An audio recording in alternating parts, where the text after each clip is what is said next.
Hi everyone, welcome to another video on how to incorporate some creative practice techniques into your practice routine.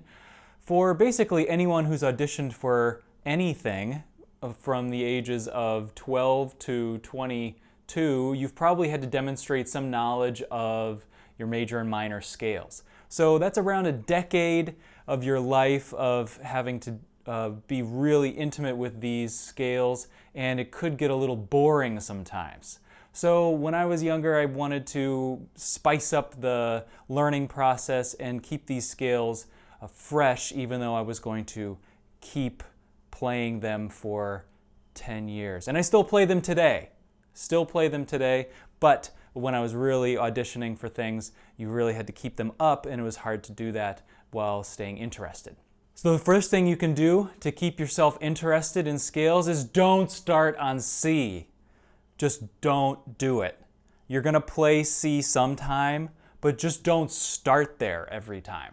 Next easiest thing to do, play descending first.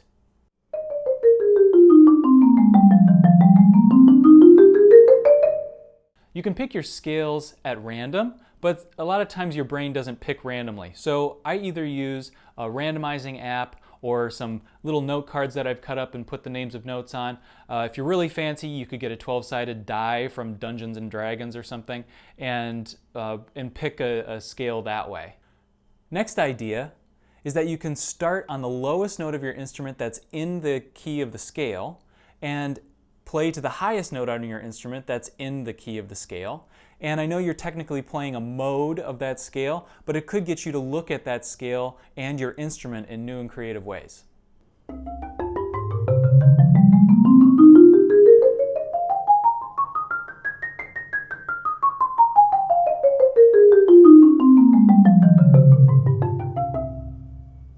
One of my best practice techniques is to change the pace of my practice. Sometimes I want my brain to think really fast, sometimes I want my brain to think really slow. And in this next exercise, I get my brain to think really fast, but the notes that are coming out aren't as fast as they would be if you were just playing a linear scale. So this is each note of the scale in the ascending order, but they're all going to be in different octaves of the instrument.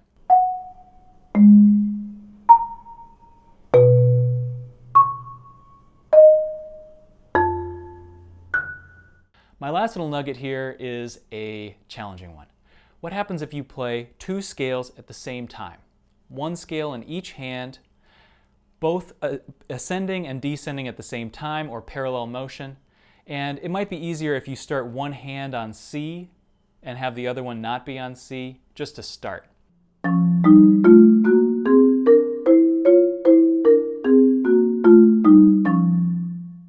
If you get really comfortable with that, then it's time to move on to contrary motion.